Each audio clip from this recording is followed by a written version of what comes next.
How do you read an NFL playbook? Rodgers and Wilson make their return. In all of our Week 10 game picks. Welcome to Saturday Morning Inspection.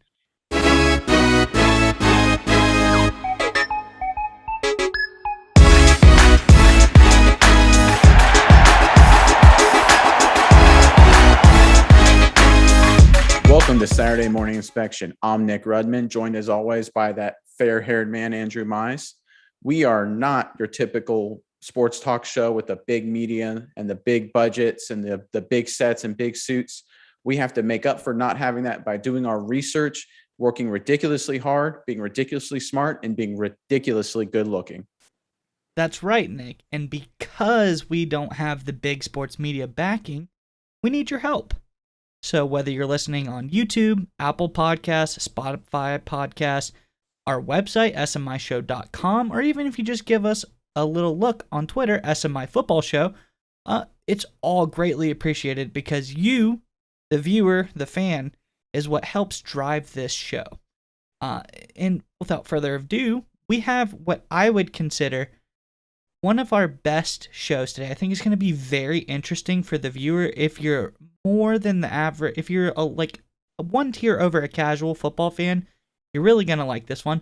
But before we get started with our deep dive segment, Nick, are you ready to warm up your brain? I have a trivia question for you. Let's do it, Mines. Let's see what you got.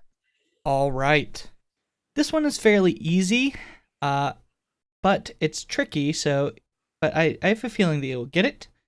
Here's the question. Which NFL coach retired from the NFL with the most games coached? With the most games coached. So Shula has the most wins. But Curly Lambeau for the Packers and George Halas for the Bears, they were in it for a long time as well. Not wins, just most games coached. Right. I'm going to be a little aggressive here. I think you gave me a little hint with it being tricky. I think I'm going to go Curly Lambeau in Green Bay. That's my guess. Curly Lambeau. It's a tough one to give you a hint for. You're very close, but that's not correct. Just try your other guess. Is it Halas, George Halas? It is indeed George Halas, head coach of the Chicago Bears. An amazing 40-season run, 497 games coached. Pretty remarkable stat. I don't know if that will ever be toppled unless we go to like 50-game seasons. Yeah, it's impressive. And that was from a time in the early days of the NFL where the owner got to be the coach. So George Halas actually owned the Chicago Bears in the 20s, 30s, and all throughout his ownership until he died. And he was also the head coach for a number of years too. Can you imagine if Jerry Jones or some of these other owners were had the same pull like George Halas did? Jerry Jones on the sideline calling the plays, nothing but four verticals, nothing but bombs all the time. If Mike McCarthy throws out another game like he did last week, I think Jerry Jones may step up onto the sideline. You never know. Yeah. But nonetheless, we hinted at it in our open. Nick, how do you read an NFL playbook? That's a very good question, and one that Madden connoisseurs may think that they know. I've played Madden before. I've seen a playbook. You've got your gun, your spread, shotgun, under center, I formation. I know about football plays. It's easy. Or is it that easy? I think there's a lot more that goes into things than people like to realize, and that is why for our deep dive topic this week, we're going to go into is this for, I guess, so you're the expert on this. Would this be for a season or a game? So what we're going to talk about today is more what you would get kind of the first day of training camp. So this would be basic, I'll call it concepts and plays that teams will use throughout the entire season. So this would be day one of training camp, day two of training camp. The coach is meeting with the offensive staff here. We're going to go over a little offensive action and break down the first set of plays they're going to install going into the rest of their offense and the rest of training camp. So these are plays that teams will run all season. Basic passing game install for the first few days of training camp. All right. I'd like to let's get in here and look. This first slide that we are going to show isn't. We're not going to go too in depth with this, but this is just a general picture here. So this install, from my understanding, there's a bunch of different formations that have different route combinations and stuff. And this would be like an entire formation right here. This is the branch formation, I believe. Is that correct, Nick? So you're close. It's a concept. So Branch concept. yeah. So what they'll do is when they install plays, they'll start very, very high level. They'll start at concepts, which is in this case is a branch concept, and we'll go into what that means in a little bit. And then they'll break it down into what I'll call sub concepts or plays underneath that concept. So a concept could be, in this case, it's a branch. So it's a certain passing play. It's a certain situational pass play. And then you have different plays and sub concepts underneath that to take advantage of certain defenses and maybe certain down and distances in the game. And in those plays, it's broken down into different offensive formations that use those plays. So you have your high level concept, your sub concepts or plays, and then you got your different offensive formations for each one of those plays. Well, I say because our first example is a variation of this branch concept, let's dive right into that one. And maybe the first thing we can cover is what the branch concept would be. Sure. So what each of these concepts is defined usually on a pass route or a pass route combination. So is we have here, just so you know, this is the branch bow that we have first. Right. So in this case, the branch bow is a combination route. So you have a branch route combination and you have an arrow shortened to bow just for easy lexicon and communicating in the huddle. So this combination is the branch bow. So here you see on the screen, you see the branch. We're going to start at the far left. You see the branch route. That's that wide receiver running 8 yards and then breaking to the sideline, while the Z receiver, the far right receiver, is running a vertical route. The job there, the branch concept is pretty simple. It is an out route, which is the Y receiver, running behind a deep receiver who's clearing out. He's making a lot of space on that sideline for that branch route, that out breaking route to get open. So the bow combination is on the other side of the field. So a bow is called an arrow route, shortened to bow, is a quicker and very fast out breaking route. We're looking about 5-6 yards. I think up here they say 4 to 6 yards. Yeah, exactly. And so you have the receiver, the X receiver right on top of that. He is running an in-breaking route to kind of clear up the space, to kind of clear up that short distance so that out-breaking arrow route or bow route can get open underneath. So, Nick, one thing I notice here is the arrow route on both is just different receivers is red. Does that symbolize something in particular? Yeah, so that is a hot route. What that means is if the quarterback at the line of scrimmage recognizes that the defense is blitzing more defenders and their protection can pick up, that's where he's going right away. And that's also to tell the receiver that he's hot, which means he doesn't necessarily run the full route combination. He's getting off the line of scrimmage and he's looking for the ball right away. You can see kind of how both actions are on both receivers there. There's an initial direction and then an action off of that. In this case, it's a bow route, so they're breaking out. If he's hot, if you recognize it's the blitz, he's looking for the ball running that initial direction first before breaking out. And that would be a really quick quarterback catches the snap or drops back and throws it to him right away. It's to get the ball out of his hands really, really, really quickly. So anywhere along that 4 to 6 yard route, he could be receiving the football, but if he reaches the limit of that, he is now has the option to break towards the sideline. Well, so if he's hot, he stops. Right, because if it's a hot route, he recognizes, and this is a lot of communication that goes at the line of scrimmage. The quarterback will, a lot of times look at the receiver and he'll, do some kind of hand motion, or they'll just know just because they've worked together. He knows if he gets to that point and it's a blitz and he's hot, he stops. Okay. Because he needs to give a clear and easy target for the quarterback to get rid of the ball quickly. Now, on number 1, there's 1 and 2. Number 1, the Z go route, it says outside release. What do you in both of these as well, the outside release routes are alert routes. So can we go over that nomenclature? What does that mean? So outside release just is the angle that receiver's taking off the line of scrimmage. So he wants the play is set up for that guy to work to the outside. And again, he's a clear out. So his job is to take the defender with him and to open up space for that branch route behind him. Now they give him an alert here because there is a chance, even though the play is not designed for him, that he is going to be wide open. And the reason I say that is because a branch concept, and specifically a branch bow concept, is very, very common in pro football. So corners or safeties and other DBs that watch a lot of film see this formation, and because they've seen the film, they know that in this case, I think it's a 49er playbook, it is that, hey, a branch route is coming. So even though I've got this receiver right in front of me, I'm just going to sit on that branch route and try and cut in front of it and either break up the pass and make the interception. Now, if that defender does it, that means the receiver running the vertical, who's a clear route, he's going to be wide open. So they have this alert tag in here to tell that player, hey, even though you're running a clear out, there's a chance that the defender may outsmart himself here and you may find yourself wide open. So even though you're not the primary target, be alert, because if the defender outsmarts himself, you have a chance to make a big play. Now that is very interesting, but something I want to touch on here. We talked about concepts and breaking it down smaller and smaller. So we have the overarching branch concept.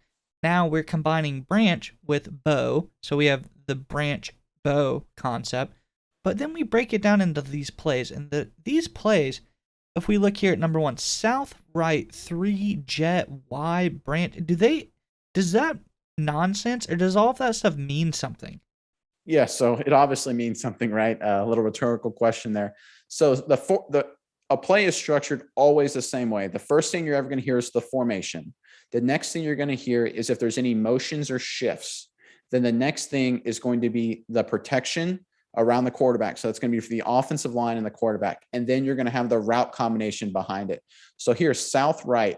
In 49er language, that's this formation. That's one tight end to the right, and you have the Z receiver to the right with the F and the X to the left bunched together. On the right side of the screen, you see another south right, but they call it clamp, south right clamp. That tells the outside receiver that you're going to be close to the Y instead of being spread out, and the tight end, the Y receiver, is now off the ball and backed up instead of being on the line of scrimmage. So all that language there in the formation, it changes basically from team to team. Every team uses essentially the same formations, but they all call it pretty much different things. And so that's one of the challenges when you go to a new team is they call, hey, you got to get used to the verbiage and how plays are called and things like that. Because you may have a formation here, they call it south right. You have another team may call it ace right or twins right or diamond left or whatever. And it's just some different verbiage. It's the exact same concept, exact same formation, but it's just called a different thing. And you'll even have some teams where they may have the same verbiage, but it means two different things. So, you may have south right may mean this formation for one team, but if you go to, let's say, Dallas, south right may be a completely different formation. So that's one of the challenges of getting in the playbook and learning these things is to understand and remember, hey, I'm with this team. It means this formation and this alignment. Okay. Personally, that makes journeyman QBs, like for me particularly, like a Ryan Fitzpatrick or somebody like that, that makes it that much more impressive to me that he can travel to all these teams and, get all of this information. It's quite impressive. Yeah, and you're a great point there. And that's why a lot of backup quarterbacks are able to have really long careers. And you ever notice, right, it's always certain guys. You brought up journeymans, but it's, Andy Dalton, Fitzpatrick's done it. There's a lot of guys that play and they play a long time and they're always backups. And like well, Castles or Exactly. And it's, some fans wonder, well, how does this guy still play and he never plays? Well, the reason is because he's smart enough and coaches know he's smart enough and with it enough to handle formations and concepts changing from team to team and pick up on it very quickly. And that's so valuable in a backup because you just want a guy, if you have a backup, who can go in there and run your offense and not just totally screw it up. So that's why those guys are so valuable.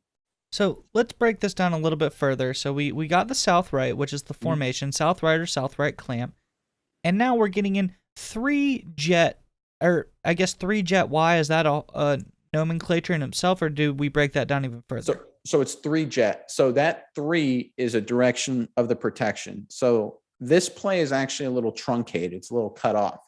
So what really the play will look like would be like south right 303 Y branch bow. And the reason they only say 3 here is because that's the direction of the protection. So there's always going to be a direction of a protection, even if it's man on man. For more information about protections, check out our video where we talk about 3-4 versus 4-3 defenses. I won't go too much into it here. But the big thing here is that whatever the protection is called, so a protection is going to be pretty simple. It's going to be a number like 100, 200, 300, or 400.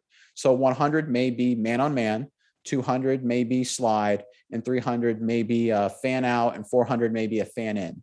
So in this case, let's say it's a man on man, it's a 100. So they're calling 103. That means the running back is checking to the left because all the offensive linemen are man on man, like you see here. So 103 jet would be the call here. So 100 would say, hey, offensive lineman, man on man. The 3 is saying, hey, running back, you're checking to the left, you're helping to the left.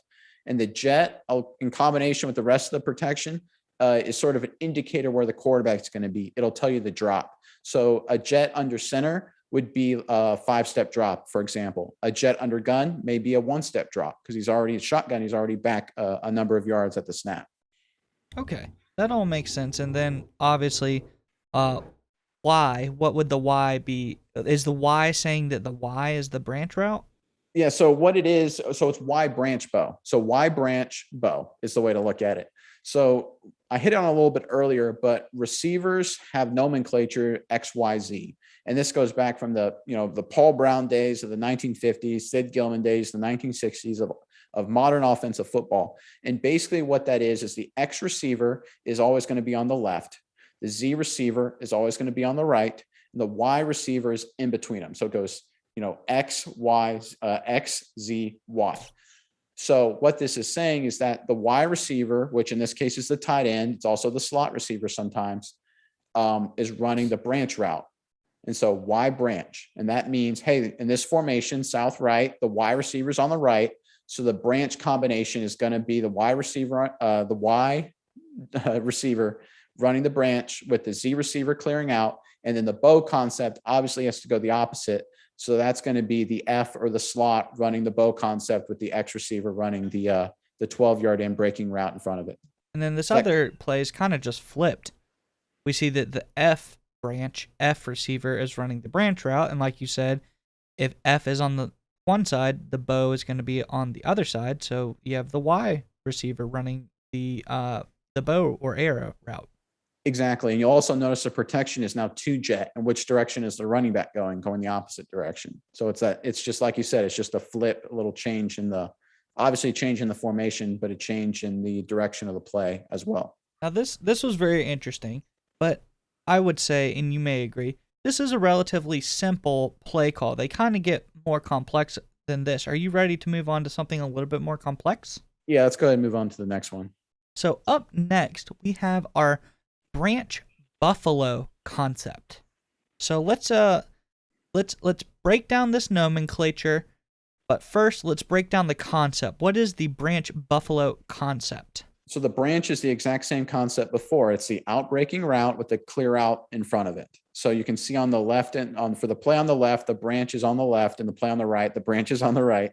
And you still see the same clear out, the vertical on the sideline with the branch behind it. The buffalo concept is just a different concept. And the reason plays get this name is just, for example, the Buffalo Bills may have ran this play for 20 years in the 80s or something like that. And that's what they call it, gotcha. Right? You'll see plays being called Dallas, or you'll see plays being called Pittsburgh or something, just because, the Cowboys may have ran that play 1,000 times in the 70s and coaches just started calling it that. That's just the vernacular just comes out of nowhere. There's no real rhyme or reason for it. Usually it's just what sticks. Right. These are football coaches. They're far from the most creative people in the world. So whatever gets used just kind of sticks, and that's what they roll with. So the buffalo concept, to get back to the play, is essentially designed to kind of be an option route for that receiver. And it's designed to work on both a 1 safety and 2 safety look. And it's an option between the two. And you can kind of see on the screen there. So if it's a 2 safety look, even though you can't see the defense, you notice how the route, and you see this in the dashed line, is more straight up the field. That's because if you have 2 safeties, you have 1 on each hash. So you want to stay, if you're the inside receiver, vertical between the safeties when you run this buffalo route. If there's 1 safety in the middle, you want to run more wider to stay across that safety, to kind of get in front of him, to go where the open space is. So that's kind of the concept, right? Always go to the open space. And then the other side of the buffalo concept is you see the slant underneath it. So really the way it works is you're looking for the buffalo first. But if the defense, if they're playing a zone and they drop really deep to cut it off, you have that slant working behind it. You Now, see that there on the right, that slant kind of working behind it? yes, Yep. the Z receiver is running the Yep. slant. Now Exactly. this F receiver right here on both plays, really, the pick curl route. Why is it split into two different routes? It looks like. Is this just another option, I guess? Are you talking about the dash line or? Yes, the dashed line. So it depends on the coverage, right? So you see how the hard line there, it kind of has those two little equal signs or that equal sign there, and that's kind of setting a pick. So if it's man coverage, he's working right to the angle of where he thinks the defender covering the Z is going to run. So he's going to try and get in his way to open up that slant route. If it's not man or the defense is really backed off, he works more vertical up the field. So think of it the same thing as the branch, right? If it's zone coverage, he's working straight up the field to clear out for the slant behind him. If it's man, he's working more towards the defender who's covering the slant. Okay, that's very interesting. Now that we get a good idea of what we're working with concept-wise, this one's one of my favorites. I like this nomenclature here. Let's break this down. So the play call is trips right, nasty, H left out, 2 scat, X branch, buffalo. I like the trips right, nasty. Nasty sounds cool to me. So what does all this mean? So trips right is just what San Francisco calls a formation when you have the Y receiver is the tight end, the Z receiver is on the right, and your F receiver or your number 4 receiver is also on the right. There's 3 guys there, trips, triple, right. So it's pretty simple there. Nasty H left out. So this is when I talked about before, how after the formation, they're always going to show like a motion or a shift. So nasty motion is just what it's called when the running back goes in motion. So here in this case, the running back's going to go in motion like he's going up to the line of scrimmage and then work to the sideline slowly. Couldn't tell you why it's called a nasty motion. It just is. It's because the play is going to be nasty. Yeah, So I told you these coaches are really creative types. They're not exactly really, really articulate, deep thinkers with some of the jargon here. But the left out part is just to say, hey, or the out part. So the H nasty left. Nasty is the motion where he walks to the line of scrimmage. He's going left, and out just says, hey, go all the way to the outside. You can do nasty motion where you stop at different points along the way. So that out tag just says, hey, go all the way to the sideline. Because remember, he's clearing out for the branch route. That's his job.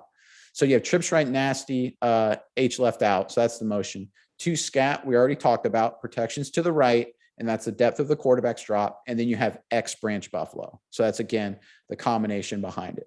Okay, and as we already realized, the X receiver is going to be the branch route, and then on the other side, we will have the buffalo route, the route combination. And on this other play, Y is the branch route, and on the opposite side of the field will be the buffalo combination. Yeah, so a couple things I want to hit on here real quick is this obviously sounds like a lot of jargon, and it, maybe it's confusing for a lot of listeners trying to look, how do the players keep up with this? And the answer is a lot of them screw it up. It's one of those things it's not really talked about too much because it's not a great talking point in the football analysis world. But I would wager to bet that 1 out of every 10 plays, maybe even more, is just a total bust, either on the offense or the defense.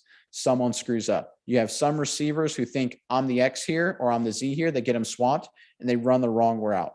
And usually usually what happens, you don't really see this too much, is the quarterback will see it. And sometimes when you see a quarterback really quickly go to a check down, that a lot of times is because someone screwed up. Either the quarterback screwed up, he misread the play or didn't read it right, or the receiver screwed up. He looks up, he's expecting to see a branch route, and instead he sees a buffalo from that guy. He's like, all right, this is totally screwed up. Let me get the ball out of my hands, get it to the check down, and move on with my life. That explains what happened in the Buffalo-Jacksonville game last week. Everyone must have screwed up every play. You'd be really surprised that you see it sometimes out of young quarterbacks when they try and, because a lot of times with younger quarterbacks, the coaches will simplify the game plan and they'll really condense it. So a lot of times the quarterbacks will look, all right, number 1's not there, number 2's not there. And they'll get kind of worried and they'll quickly check it down or they'll misread it, or even worse, they're not sure. So a lot of defense will try and disguise their coverages. So you see the 2 safety and 1 safety look. Well, a lot of times what defenses will do is they'll line up in 1 safety and then they'll drop the safety back at the snap. So it'll shift to a 2 safety look or something like that, or vice versa. They'll line up with 2 safeties and bring 1 up at the snap like that. And that confuses the heck out of quarterbacks sometimes. And when they see that, they'll freak out. They'll hit the check down just to move on with their lives and get on to the next play. Well, that is very interesting, and I'm liking this. So we got a couple more combinations. But we should move away from the branch. We've touched on branch too much. All right, our next combination we have up: double scout spread sneak. What are your thoughts on this play? How does this one strike your fancy? So this one is, again, there's two things I want to hit on first, I guess, is again, it's a trips right. So it's the same formation as the other play. But the difference here is obviously everything else in the play. But I'm going to start with the fact that it's 3-jet scout, 3-jet. So again, it's a different kind of protection, right? It's a different kind of concept. It tells the offensive line where the quarterback's going to be, what direction to go. So you see the running back, there's no motion this time. On the previous play, there was motion. So there's no call to motion there. It's just the running back is just checking and then sneaking out of the back. You see it in the play call. But the big thing here is double scout. So this double scout concept is a double fade. So what this is designed to do is have both receivers run up the sidelines and outside release. This is a really good play against cover 2. I won't go into too much what a cover 2 is. The big concept is that there's 2 big holes in a cover 2, up the sidelines and up the middle. So what the quarterback is looking here is at the snap, he kind of sees what option he prefers, and he's looking right there at these 2 fade routes, these 2 double scout routes really, really quick. If it's more man coverage, he's definitely throwing more of the back shoulder stop route. If it's a zone cover 2, which means the corners are going to stay closer to the line of scrimmage, he's going to try and hit this fade. Again, it's a great route in that look if he has a receiver who can make a play down the sideline and the quarterback has a great arm. The secondary option here, and this is why it's such a good play, is that a lot of teams in this situation, if you have 2 safeties deep and they kind of have to cover deep and work out to these fades, right? So you got 2 fades and you got 2 safeties, they got to run out there to cover. That opens up the middle for deep passes. So that middle linebacker has to get depth. He's got to get back and get back fast. Teams understand that, so they run this Y route underneath here. You see, they call this the spread sneak route here. So you have the combination, you have this F route, run over the middle, and then work out. And the quarterback, the moment he goes over the middle, is looking for him to turn around and get him the ball pretty quickly to let him run, catch it in stride to try and get as much yards as possible out of this play. So this is kind of one of those really, really good plays and gives the quarterback a lot of options. He either has the cover 2, the 2 scout receiver, the 2 scout routes, the 2 fade routes on the sideline right away. He has the spread route coming short underneath, and he also has the dig route, right? That's the deep route that the middle linebacker's got to get depth on in case the middle linebacker really screws the pooch and stays close to the line of scrimmage. He has that route over the top. More than likely, it's going to be covered. So he's going to probably hit that spread short route and let him run after the catch if the fades aren't open. So it just seems basically you're either going to hit your double scouts or you're going to sneak the spread route in there. Yeah, so exactly. And again, you have the dig route, which is that 12, I guess they call it a basic cross in 49er lexicon. I call it a dig. They call it a basic. That's just, again, a lot of times they'll have in the place, they'll have things in there to tell the quarterback, hey, don't let the defense off the hook. If that middle linebacker screws the pooch in a 2 safety look and he doesn't get depth, throw it over his head for a big play. And that's exactly what you're seeing there. And sometimes you'll get those chances. A lot of times you won't, especially if you play a good defense. So you're forced to hit this, this spread route, this slot route here. But again, it's still a good play because if everybody's getting depth and you throw a good ball to this receiver, he's got a lot of room to run after the catch and make a pretty good yardage. Now, back in my day when I played Madden, my optimal cover 2 beater would be hitting Dennis Pitta on the seam. That's typically the play I would like to run. So that's just, for anyone's wondering. But So yeah, this is a great point. So in Madden, obviously that middle linebacker, whoever's got to cover that seam, that middle area, he's constrained by the game. In real life, that's why that middle linebacker has to fly, because that's where teams are looking, to try and get something quick and easy. So that's why that middle linebacker's got to fly and bail and get depth. Otherwise, that seam, like you said, is wide open. Now, on this other side, there's a little bit, and this we're gonna get crazy, okay? I'm going to try to break this one down. Let's see how well I've been paying attention, okay? So this one is a little crazy, so maybe I'll get it right, maybe I'm not. But so we have the play call would be fly, bunch, right, nasty, 3-jet, double scout, F spread, sneak. So I've been paying attention to what you've been saying. So I have fly, bunch right. So I'm thinking that's just kind of what they call this bunch right with formation here on the right is a fly bunch right. Yep, that's a fly bunch package, and it's to the right. So the fly bunch right, so the bunch is to the right. Yep. Now we have my favorite nasty motion. The Y receiver is going to motion into that bunch. We're good so far? Yep, you're right on the money. 3 jet is our protection. Mm-hmm. So we got 3 jet. Then we've got our double scout routes. And then we have the spread sneak. With the Y that's nasty motioning over is going to hit the linebacker tester, we'll call it. The basic. Yeah.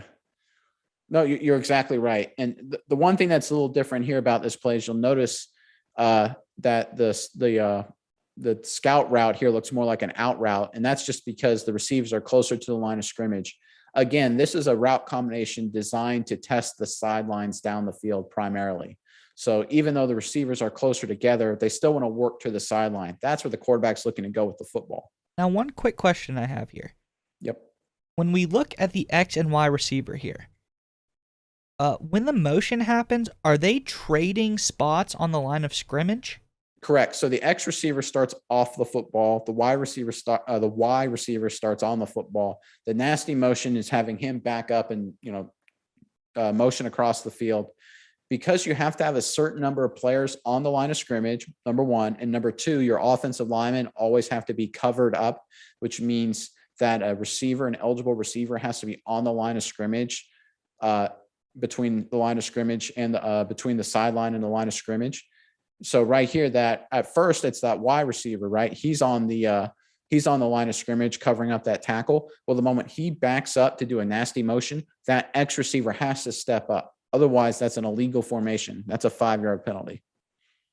Interesting. So can the X receiver step up immediately, or does he have to wait for the motion to stop? So he can step up immediately, but he has to be completely set, because you can't have 2 players in motion at the time of the snap. You can have 1 player in motion, which is what the nasty is, as he's working across in motion. I don't think he's going to get set there, because if he was going to get set, you'd see another circle there where he ends up. He's nastying across, which means he doesn't get set. So at the snap, he's still working laterally before he works up the field to run his route. But that X receiver, you see that circle, right? That means he has to be set immediately after the motion begins, because you can't have 2 guys in motion at the snap. That's another 5-yard penalty. All right. Now, I think this was a great looking play. I kind of like it. I like it's a good cover 2 beater is what it seems like. But let's move on to our last play that we have set up for today, the skid option. So this is a great play that every team in the NFL runs some variant of. And I'm going to get hit right into the pass combination, because I'm a big fan of this. So you see skid, right? Skid is skinny post. So that means when you say skinny post, a post route, you're normally working, 7 yards and then to the goal post. That's why they call it a post. This one's skinnier. So instead of working 7 yards to the goal post, you're more working 7 yards and to the upright. You're keeping, instead of going really wide with the post, you're keeping it narrow. So you're working more up the field. So this is 100% on the quarterback to read this. So you sit here and see the two skids, the 2 skinny posts. If there's a 1 safety, which means the single safety in the middle of the field, they want to go to one of these skinny posts, obviously, because if the safety's in the middle of the field, that area is wide open where that skinny post is going. Now, if there's 2 safeties, they're obviously going to be lined up exactly where those skinny posts are going. But remember what we talked about, if there's 2 safeties and they're split in the middle of the field, what does that middle linebacker have to do? Fly. Got to get depth. So what does that open up? That Y option route right over the middle of the field, right over the football. There is nothing more infuriating to a fan. I've seen this a lot of times where it's 3rd and 5, 3rd and 8, whatever, down in distance, and the defense runs a cover 2, and a team runs some variant of the skid Y option where the middle linebacker has to fly because they've got 2 deep safeties. And then the quarterback takes the snap after 2 seconds. He just throws the ball 5 yards in front of him, it seems like, right over his face to a wide open Y receiver, usually a tight end, who gets 12 yards and a first down. You see this all the time. You ever wonder why someone's wide open over the football? It's usually because of a concept like this where they're running two deep safeties and that middle linebacker has to fly. So this short little option route over the middle is wide open. It happens all the time. Frustrates the living heck out of me, especially when it's against my team, because it's like, come on, guys, don't make it this easy. Try and make it harder for the offense. All right. Now, one thing I want to touch on here. I'm trying to read these names, trying to get all of this figured out. But on number 1, it says strong right book 3-jet skid Y option. We got the skid Y option. We know the 3-jet is the protection. We know strong right is the play because they have more people on the right side of the field, for the strong side of the field versus the weak side of the field. But the book, I was thinking maybe it was a motion, because there is a motion on number 2, but maybe that's Y left. Yep, that's Y left. So Y left is the motion. So what's book?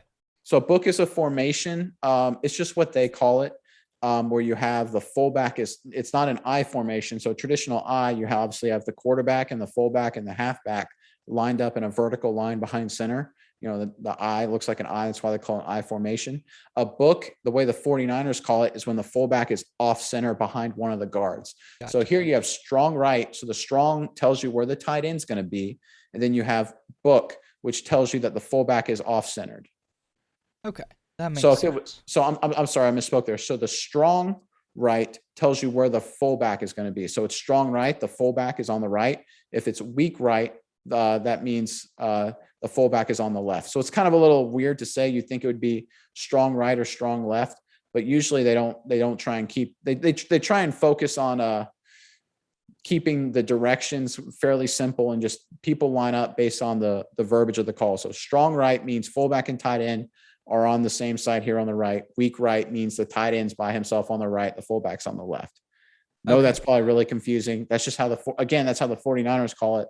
Go to any other team, they may call it something completely different. All right. Any last word? Do you want to talk about skid option? Yeah, so just one little thing here. You see those hashtags for all you youngins out there next to those receivers.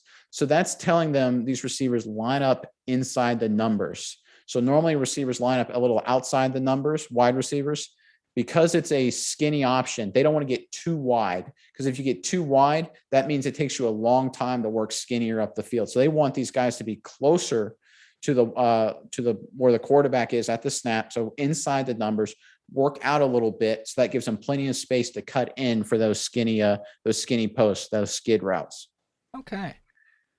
Very interesting. Very interesting. I think that was really good. What do you think about doing like a defensive playbook install one of these days?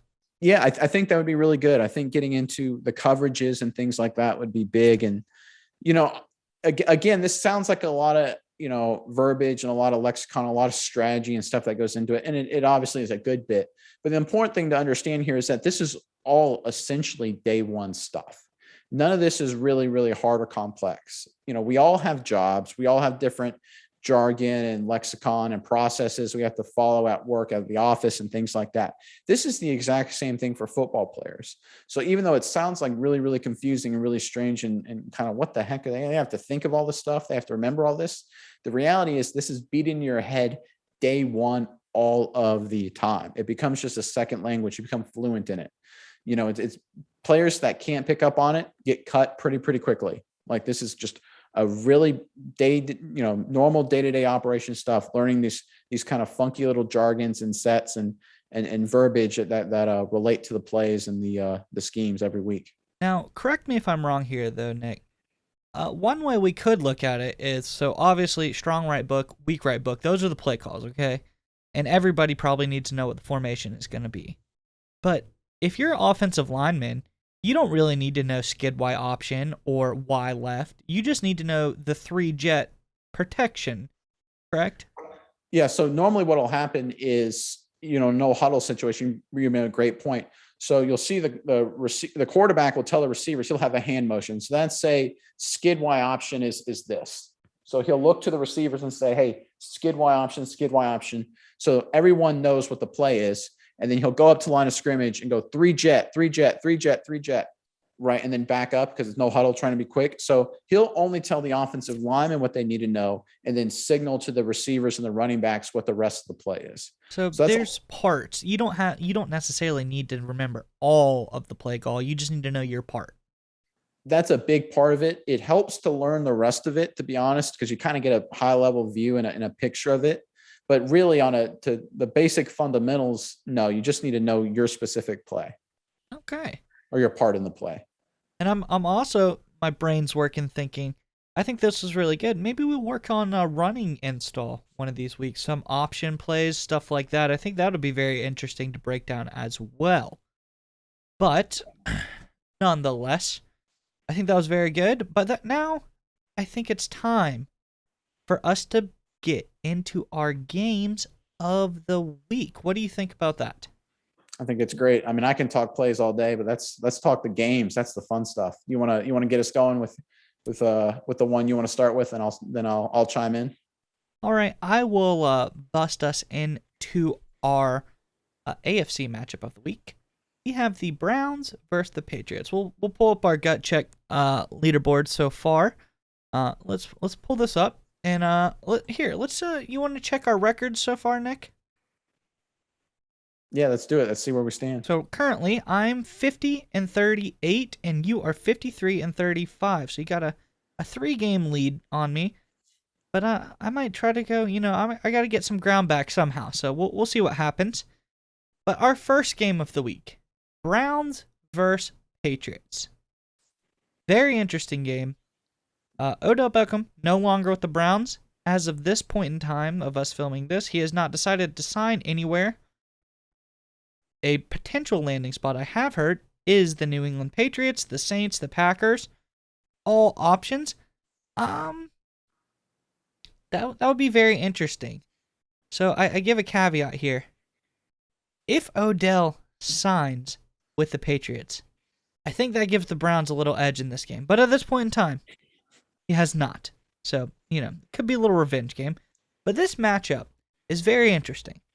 The Browns are coming off a big win against kind of a letdown game for Cincy.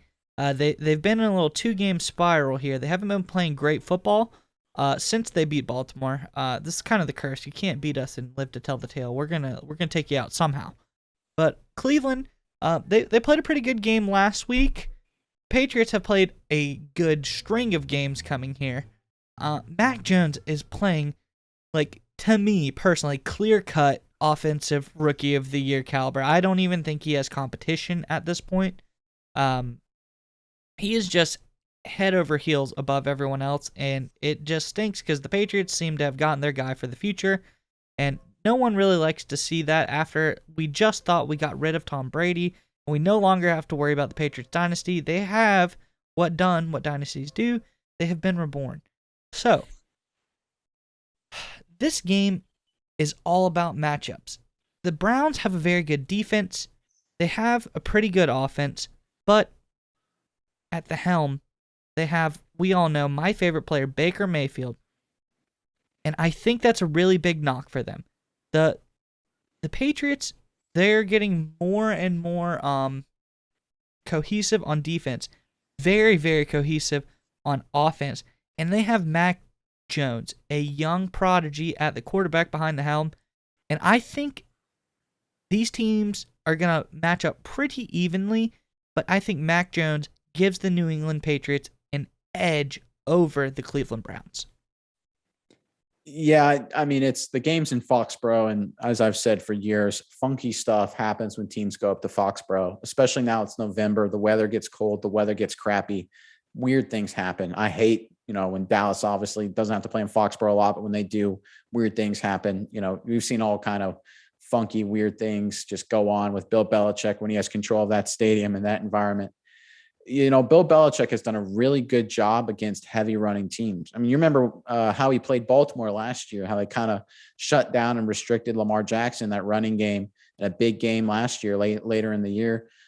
He already did a pretty good job this year when they played Dallas, played him pretty good. Shut down Elliott, but contained him did a pretty solid job against him. I think he has that same kind of mindset against Cleveland. Obviously, they're a very heavy running team this week. And you mentioned the Mac Jones versus Baker Mayfield matchup. Look, I don't think it's going to be much of a matchup because I don't think either team's going to throw the ball very much. Both defenses are really, really good at defending the pass. The Browns are more about the pass rush. New England's more about that secondary, making big plays led by J.C. Jackson in defensive backfield. Incredible ball hawk. Oh, absolute ball hawk. It's the turnovers that are lurking behind the scenes. I don't think Browns are going to trust Mayfield, and I think the Patriots are going to want to make sure Mac Jones doesn't get killed. I think it's going to depend on what quarterback protects the ball better. And Baker's been wildly inconsistent. He has one good game, then one bad game. He played terrible against Arizona. Comes back when Cleveland plays better against Denver without him. Then he plays terrible against Pittsburgh. Baker does, and has a great game against Cincinnati. I think he's due for a bad game, as strange as that may sound. Not really analytical too much there, but I just think Baker Mayfield is just ready for really poor performance. I think he's got a few turnovers coming his way, courtesy of that Patriots defense. And listen, I mean, anytime you go up to the great state of Massachusetts, trademark pending, I think it's a tough place to play, and I'm going New England in this matchup. So I'm gonna put you down for New England with me. I think that's gonna be a great game. I think it's gonna be a great game to watch. But I think if Baker turns the ball over, it could get ugly quickly. So let's just see how that turns out. What is our second game this week, Nick? So this is, prime time, 4:30, America's game of the week on Fox. This is the Seattle Seahawks going to the Green Bay Packers. Russell Wilson has that metal pin removed from his thumb, and Aaron Rodgers is right now, seems to be on track, ready to play. It'll be a heck of a matchup. Wilson and Rodgers return. Seahawks desperately need a win. Green Bay Packers looking to come back from that ugly loss against Kansas City with Jordan Love behind the helm last week. I tell you what, this sounds like a massive Rodgers revenge screw you game coming up this Sunday. Do you feel the same way, or do you think Seattle has a chance? Oh, yeah. I think Rodgers has a lot to play for currently. I think he's been disrespected in the media a lot. I think he feels like people were talking pretty highly of Jordan Love when they had no idea what they have. Now they saw what they have. He wants to let them know, hey, I'm the reigning NFL MVP. I have all the potential to become NFL MVP again this season, back to back. That would be crazy. But don't disrespect me, and I'm going to show you why. You think this team has a chance against us? They don't. I think this has the makings to get ugly. Another thing I am worried about. Russell Wilson was slated to miss much more time than this. He's coming back, in my opinion, pretty early. I'm obviously not a doctor, and I haven't seen how he's been healing, so I could be completely wrong. But I think this rush back could be not a good look for the Seahawks. I look for Russell to have a bad game here, and I looked for Aaron and the Green Bay Packers to just absolutely go off. Yeah, I agree with you. It seems a little rushed. I think this was more Wilson realizing that their defense, Seattle's, very, very porous defenses, can't win them big games down the stretch against quality offenses like the ones Green Bay has. Speaking of Green Bay's offense, we talk about Rodgers, obviously, but how about A.J. Dillon? The guy has 300-pound thighs, it looks like, and no one can tackle him. Back-to-back big games against Arizona and against Kansas City. That dude is a load, and Green Bay is going to feed him against that porous Seattle run defense. One other factor in this game, it's not official yet, but all-pro left tackle David Bakhtiari has been activated from the physically unable to perform list, and he's eligible to play Sunday. Nothing official yet, will probably be a game time decision. But if he suits up to protect Aaron Rodgers' blind side and to add them that extra benefit in the run game, watch out. This game may already look pretty ugly. It's going to get even uglier if Bakhtiari plays. I definitely agree. Moving on to my game of the week, I have selected the Philadelphia Eagles versus the Denver Broncos. Philly's had a couple good games recently. As their coach has said, they have sown the seeds, they've manured the fields, and now they're getting the blossoms of their returns. But the Broncos had a pretty good game last week against the Dallas Cowboys. They showed that they may have some stuff. They can do some things. Teddy Bridgewater's back, and he's doing his thing. This is going to be a very interesting game against two evenly matched skill-wise teams, I think. But I'm sticking with my guns, Nick. The Von Miller curse is real. I am picking the Denver Broncos to win this game. What say you?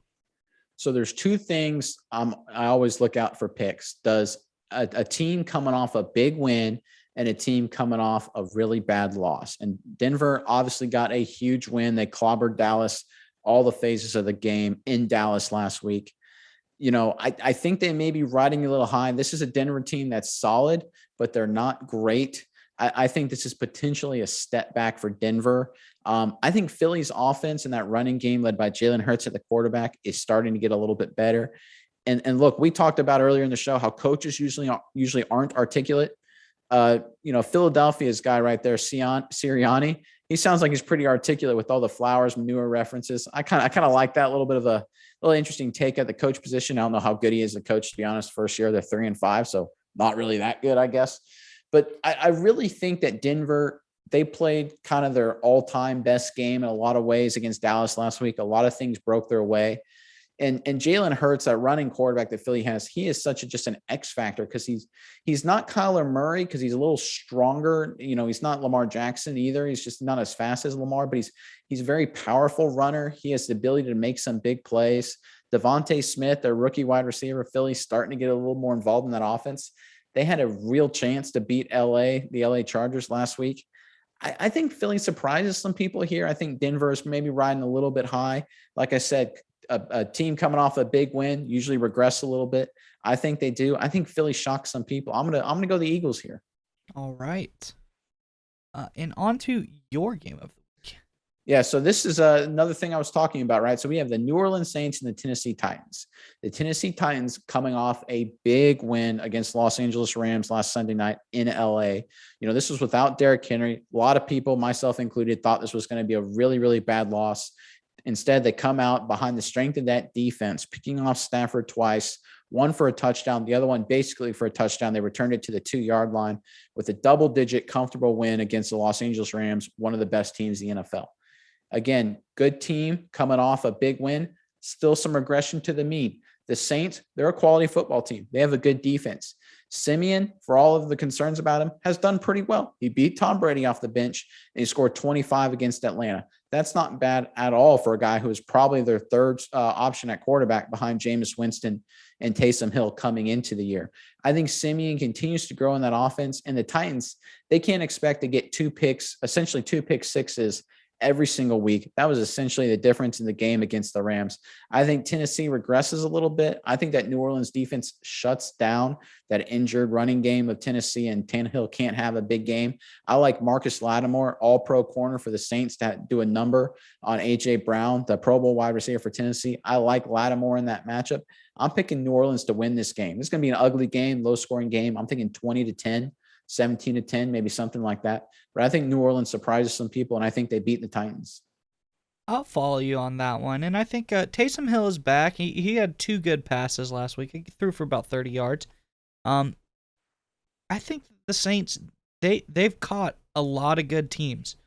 They can catch you, and if they catch you early, they get a good lead. They can really capitalize on that. That's something they've been doing very well this season. So I would agree with you. The Saints are primed for a big win here, and like you said, regression and loss. I think Titans pulled out all the stops last week, and that might come back to bite them this week. Yeah, just because at a certain point, obviously a big win for the Titans against the Rams. You can't get 2 pick sixes every week to win a game. I mean, it's just not going to happen. You may get one, you may get a couple turnovers, but you're not realistically going to just get all of those breaks every week against good teams. It's just not going to happen. It's too hard. And I don't think it happens this week against the Saints for the Tennessee Titans. I think they lose. All right. We're now into our gut check section. Are you ready, Nick? Is your gut feeling good? Gut feeling good. Let's get after it, man. Game pick time. Let's go. All right. The beginning of this week, we both picked Baltimore to beat the Miami Dolphins. We both have just selected the Saints to beat the Tennessee Titans. Next up, Buffalo Bills at New York Jets. What do you got? So I got the Bills coming off a bad loss. The Jets playing a little bit better, but they're hurt at quarterback. Mike White's supposed to be coming back. I think the Bills feel really upset at how they lost to Jacksonville. I think they beat the Jets here, but I think this game is going to be pretty close. Mike White was playing good before he got hurt. I agree with you here. I don't see Buffalo losing this game, but there's no way that New York's going to roll over. I think they've gotten some life in them the last few weeks, and I think they may put up a little bit of a fight, but there's no way they lose this game. Yep. Next up, we have the Detroit Lions against the Pittsburgh Steelers. I made a bold claim about this game earlier in this week's show. What do you have? I am 100% with you on this. The Detroit Lions have to get a win sometime. I don't know how the Steelers have won the last 2 weeks. They should have lost to Cleveland. Cleveland blew that. They should have lost to Chicago on Monday Night Football. The referee had a hit check the Chicago Bears linebacker Cassius Marsh to give the Pittsburgh Steelers every opportunity they needed to win. That was an egregious. There's all kind of conspiracy theories flowing around because of that game. I don't think the NFL is going to allow Pittsburgh to get away with that again. I think Motor City Dan Campbell, having his guys coming off the bye, I'm riding with you here. I'm going Detroit Lions upsetting the Pittsburgh Steelers. Let's go Detroit here. That's what I'm talking about. And I make the claim I am riding with the Detroit Lions from here on out until they win a game. But I think this is the week. I think this is the week that they win a game. Absolutely. Next up, Jacksonville Jaguars versus the Indianapolis Colts. So the Jaguars probably feel like the best team in the world. They upset Buffalo. I think they have, again, a lot of regression towards the mean. I think they have another letdown performance back to their normal way of playing. I think the Colts, after demolishing the Jets last week and losing a heartbreaker to Tennessee, they're playing better. I think they handle the Jaguars here. I would tend to agree with you. There's just so much that happened last week. Only so high you can ride. And I think the Colts are too good of a team to drop one to the Jacksonville Jaguars. And I think Jacksonville's going to go in this one riding pretty high. Yeah. Next up, we have the Tampa Bay Buccaneers versus the Washington football team. So veteran teams after a bye are brutal. Tampa Bay's veteran team, they had their bye last week. Washington's kind of had an up and down season. I think the Tampa Bay Bucks obliterate Washington. Tom Brady has a big day coming back from his disappointing loss in New Orleans a couple weeks ago. I'm going Tampa. Washington just hasn't impressed me much lately this year. They had a couple big games ever since Heineke signed the deal with Bud Light. It's been all downhill from there. But I'm definitely agreeing with you. Tom Brady and everybody's going to look incredible off the bye. They're going to come back in here, and I think he's going to put up his case again to try to challenge Robert Rodgers for MVP this season. We both selected the Patriots to beat the Browns. Up next is a game for you, the Atlanta Falcons versus the Dallas Cowboys. Who do you have? So I'm going to go Dallas here. Bias aside, I think, again, another regression towards the mean. Dallas played absolutely terrible last week. I think they played better this week.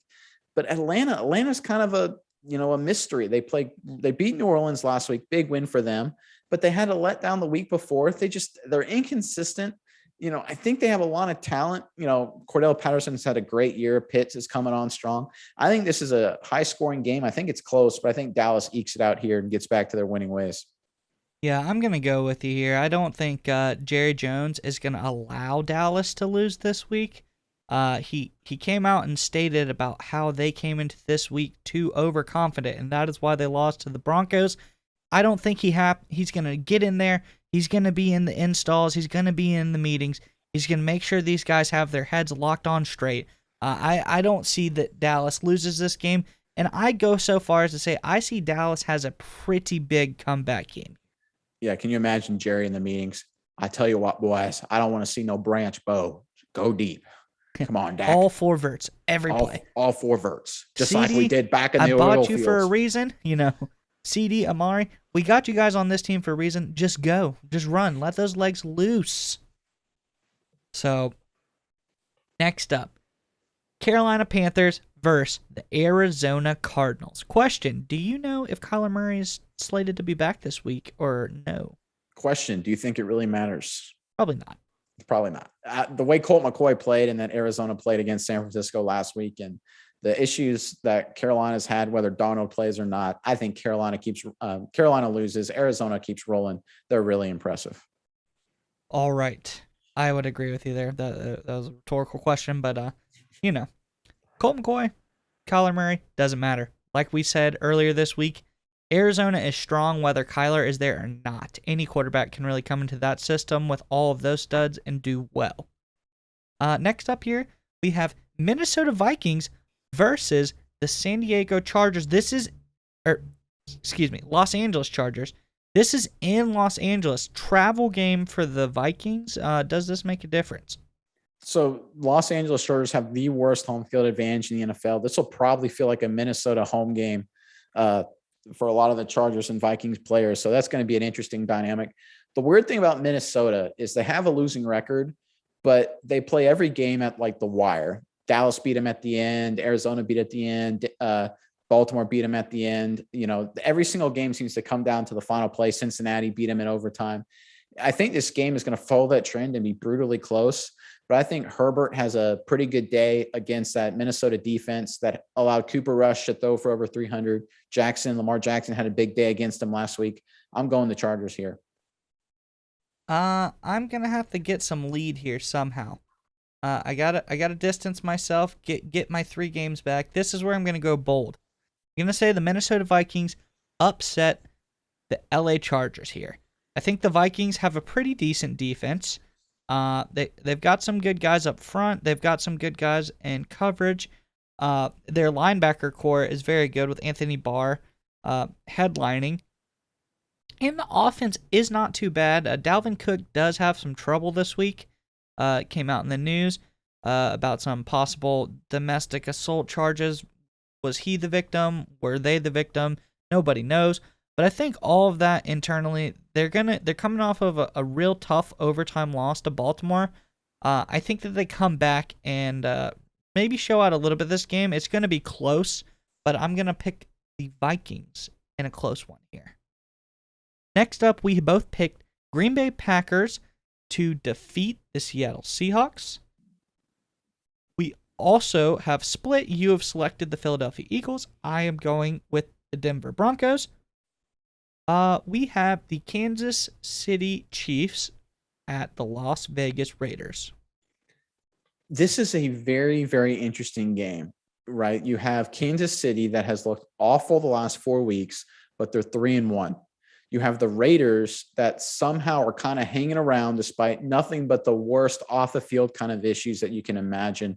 And the way it's going, it's probably going to get even worse with potentially more things leaking, I'm sure at some point related to the emails and Mark Davis and all of that.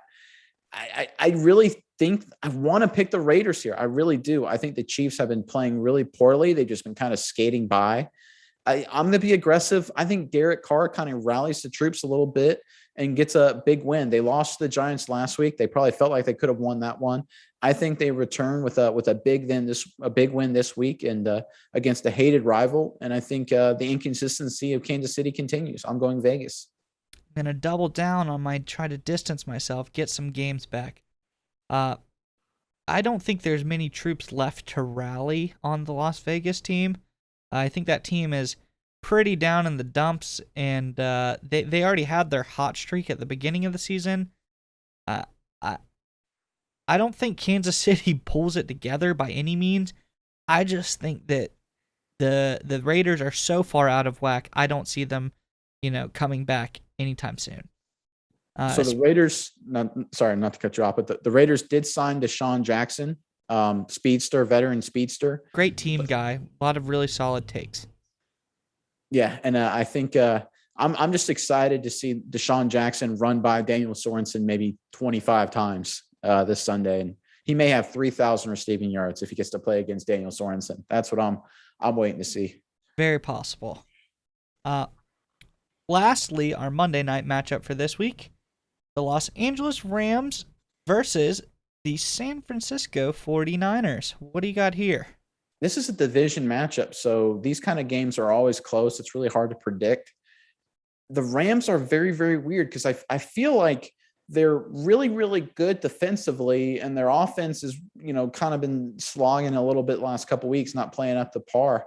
But San Francisco's just kind of been in a rut. I think I got to go the Rams here, but part of me is thinking, maybe San Francisco finds a little bit of that magic. But I just think the Rams have too much talent. This should be the first game Von Miller plays.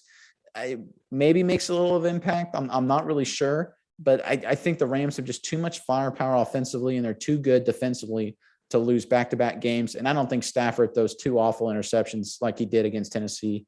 I'm going the Rams. I'm going to agree with you here.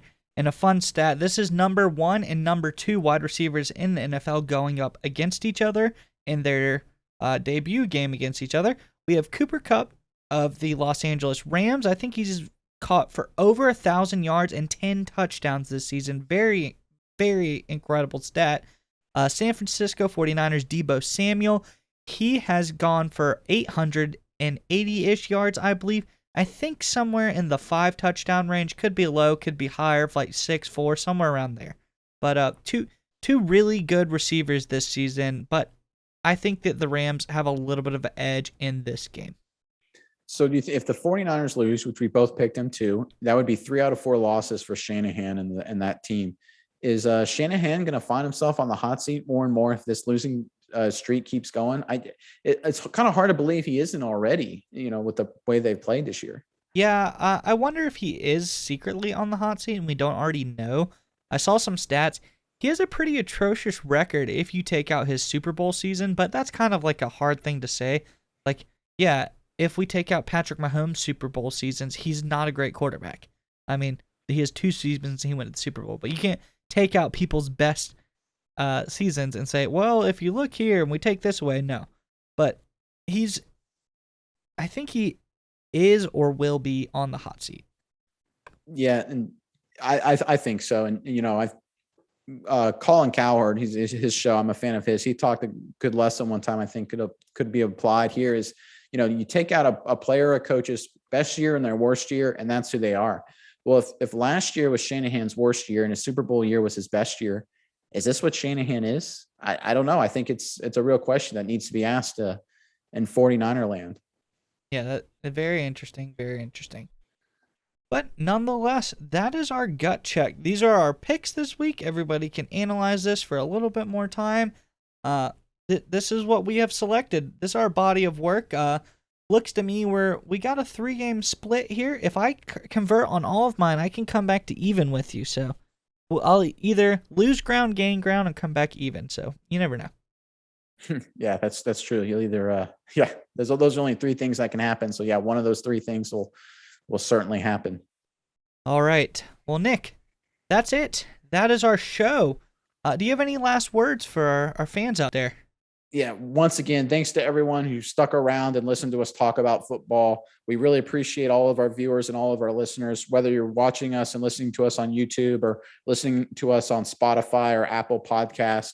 However you're listening, however you're watching, please subscribe, comment. We appreciate the feedback. We really appreciate the support.